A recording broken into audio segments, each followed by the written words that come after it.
આપણા એક વ્લોગની અંદર તમારા બધાનું સ્વાગત છે. આપણે જો સવારમાં વ્લોગ કરી દીધું ચાલુ અને આપણે ગયા તો ભેંનો કિલો ખોડવા.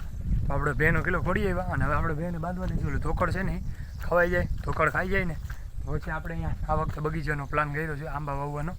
આપણે અહીંયા આંબા વાવવાના છે અને જો અત્યારમાં ધુવાડો કર્યો સરસ મજાનો અને આપણી વેગળને થોડુંક પગમાં લાગેલું હતું કારણ કે આપણે એમાંથી લઈ આવ્યા ને અહીંયાથી જ થોડુંક એને લાગી ગયું હતું. તો આપણે એને જો અત્યારમાં થોડીક સાંજે માલિશ કરી પગમાં હૈદરને એવું બધું લગાડી દીધું અને આપણે જો રાધા ઓળખી ને ધુવાડો કરી દીધો અને પાડીને બધાને બાંધવાના છે આપણે અને આપણા વાટીયું ખોળને આજે નેદવાનું છે. અને આજે આપણે કામ કરવાનું છે વાટીયું ખોળને નેદવાનું અને હાથી આપવાનું અને બળદને નાખી દીધો ભૂકો. તો હાલો હવે ફટાફટ આપણે ભેંસને બાંધી આવીમાં એટલે ભેંસ મંડે ખાવા અને અત્યારમાં આપણે બધાને ખીલા ખોડી દઈએ કારણ કે પહેલું કામ આપણે સવારમાં ઉઠી ફ્રેશ થઈ નાસ્તો બાસ્તો કરી અને પછી ઢોરને બધાને બાંધવાના. તો ચાલો ફટાફટ ઢોરને બાંધી દઈએ. અને હા, ચેનલ પર નવા હોય તો સબસ્ક્રાઈબ કરજો અને સાથ સહકાર અને સપોર્ટ સારો બધા આપો છો તો આવો આપતા રહેજો. અત્યારમાં જો આપણે બધા ઢોરને પહેલાં બાંધી દીધા તમને બધાને બતાડું. જો આપણે ભેંસને એમાં બાંધી ઓળખીને એમાં અને આપણે વેગળને બાંધી છે. અને વેગળ હવે 2 દિવસથી આ થોડુંક કાલે આ બહુ ઓછું ખાધું હતું કારણ કે કાલે ખાધું જ નહોતું કારણ કે એને નવો કિલ્લો લાગે ને એટલા માટે. આજે તો વળી થોડું ખાય છે અને આપણે દોવા દઈએ છીએ પણ દોવામાં એવું છે કે ખીરું આવે છે. આપણે જે પાસે લીધી હતી ને એને ફોન કર્યો હતો તો એને એમ કીધું કે ભાઈ 2-3 દિવસ દોવો, કદાચ અમે મૂકી દીધી હતી તો કદાચ કેરાનો ભાગ આવી ગયો છે છતાંય તમારે દોવી હતી છૂટ. મેં કે ભાઈ અમારે દોવી નથી કારણ કે આની અત્યારે વાછડી છે પણ આપણે જોતી નહોતી દેશી છે. આપણે આની અંદર અટાણે એમ કહેતા હતા ગીર બુલથી ક્રોસ થઈ છે. એ ગીર બુલ આપણે જો જશું ને તો એ પણ આપણા ભાઈબંધનો જ બુલ છે, અહીંયા ક્રોસ થઈ છે. એટલે જોઈએ કે ગીરનું રિઝલ્ટ કેવું પડે છે અને જો ગીરનું રિઝલ્ટ સારું પડશે અને સારી ગીર આવશે 70-80% તો પોર પાછી ગીરથી જ લઈ જશું. નગર પછી કાંકરેજ ફેવરેટ બ્રીડ ફેવરેટમાં ફેવરેટ બ્રીડ હોય ને તો આપણે કાંકરેજ ગીર પણ છે પણ કાંકરેજ ભેગી છે. તો બળદને હવે લઈ અને આપણે જવાનું છે નીચલા પડામાં હાથી આંકવા અને આપણે માલઢોરને બધાને બાંધી દીધા છે. અને સારો સહકાર અને સાથ સપોર્ટ આપો છો, આવો નવો સપોર્ટ બધા આપતા રહેજો. તો ચાલો હવે આગળ બ્લોગમાં મળીએ. ઓળગી અહીં ચરે છે, આપણે જોવા આવ્યા હતા કે પહોંચતી નથી ને ક્યાંય લાંબી પણ બરોબર છે, આમ લાઈનમાં નથી પહોંચતી. આપણે બાંધી દીધેલા બધું અહીં ખાઈ જાય. આપણે ઢોરને કુદી ખીલે નથી નાખતા. અત્યારે બારોબાર જ આપણે શેઢામાં નિયાજ બાંધી અને નાખીએ. જુવાર આપણે એમને ઊભી રહે છે હાથમ આઠામાંથી. હાથમ આઠામે પછી આપણે ડૂજું નાખીએ. ત્યાં પણ લીલું તો હોય જ આપણે શેઢા, કેમ કે આપણે જમીન શેઢા ઘણા છે એટલે શેઢા હોય ને એટલે આપણે એમાં બાંધી દઈએ. એમાં શેઢામાં ખડને હોય એટલે ધરાઈ જાય. એટલે આપણે છેટ દિવાળીએ પછી નાખવાનું હોય, ત્યાં સુધી નાખવાનું ના પણ દિવાળી આપણે જુવાર આ તો થઈ જાય કમ્પ્લીટ. જો બળદને કુંડીએ પાણી દેખાડ આવ્યા, પાણી પી લીધું અને પીવું નથી. પીલે ભાઈ પીલે. હાલો એ પાણી પીએ નહીં. હવે આપણે હાથીને જોડ દઈએ. આવી ગયા જો દાંતા આંકવા. આપણે કપાસની અંદર દાંતા આંકવાના છે. આપણે આ ખેતરની અંદર જો તમે લીલું ખડ દેખાય છે પણ આને પણ આપણે જે નીચલા ખેતર બનાવી દીધા ચોખા એ રીતે બનાવી દઈશું કારણ કે વરસાદના લીધે આપણે બીડ થોડાક થઈ ગયા છે. કારણ કે વરસાદ આવ્યો હતો અને વેરું જ ના આવ્યું કારણ હાથી આંકવાનું.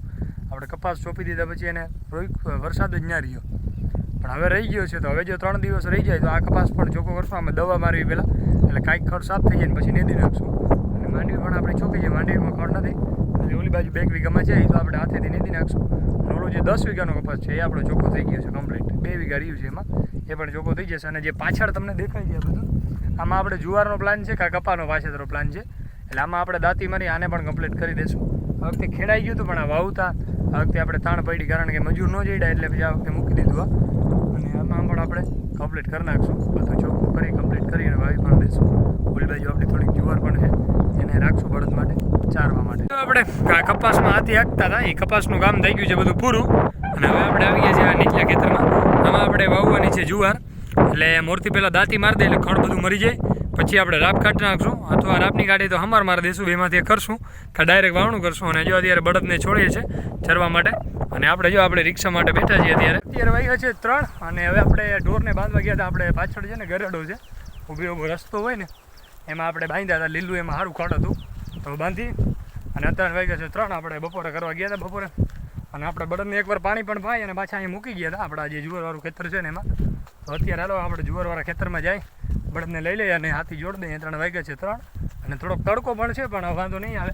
ધીરે આપણે ચાલુ કરી દઈએ. જોઈએ ને ભાઈ ગયો એને એમથી હું આવ્યું અહીંથી બસ ખાવડો બસ બેટા બસ. એનું નામ આપણે ખાવડો રાખ્યું છે. બસ બાપો જો ક્યાં ભાઈ ગયું એને એમ તો હું આવી ગયું બસ બસ બેટા બસ.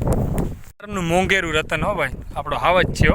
હા, રૂપની ક્વોલિટીમાં કાંકરેજ હોય ને તો જો આને કહેવાય રૂપની, આપણે રૂપ કહેવાય ને તો જો આને કાંકરેજ કહેવાય. આમાં રૂપ આવે જોરદાર કાંકરેજમાં મેન જ પ્રોબ્લેમ શું છે ખબર? રૂપનો જ. એમાં જો બળદ કેમ છે એમાંય. આપણે બે બળદને લઈ લીધા અને હવે આપણે હાથીએ લઈ જઈએ આને અને આપણે હાથી પહોંચાડીએ. હાલ ભાઈ હાલ હાલ આમ આમ. એને એમ થયું કે ખાવા જવાનું છે પણ એને ખબર નથી કે જૂથવાનું ચાલ. એટલે આપણે જીતા જાય હાથી. હાલ ભાઈ હાલ હાલ હાલો હાલ ભાઈ હાલ. આપણે આ ફેવરેટ કાંકરેજ બ્રીડ છે. હલો હવે હાથી જોડીએ ને એટલું પૂરું કરી લઈએ પછી મળીએ આગળ વ્લોગમાં.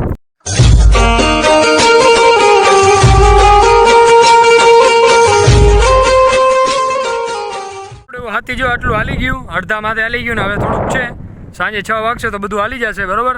તો હવે આપણે થોડુંક જ છે આગવાનું. હવે આ બ્લોગને એન્ડ કરીએ કારણ કે આપણા બળદ છે એ હવે ચરીને જાય છે. જો તમને બતાડું, આપણે હાથી હાંકવાનું હતું એ નીચલું પડું કમ્પ્લીટ થઈ ગયું. ઉપલું બાજરાવાળું આપણે ઉનાળું બાજરો હતો એમાં પણ અટાણે આપણું હાથી આવી ગયું છે.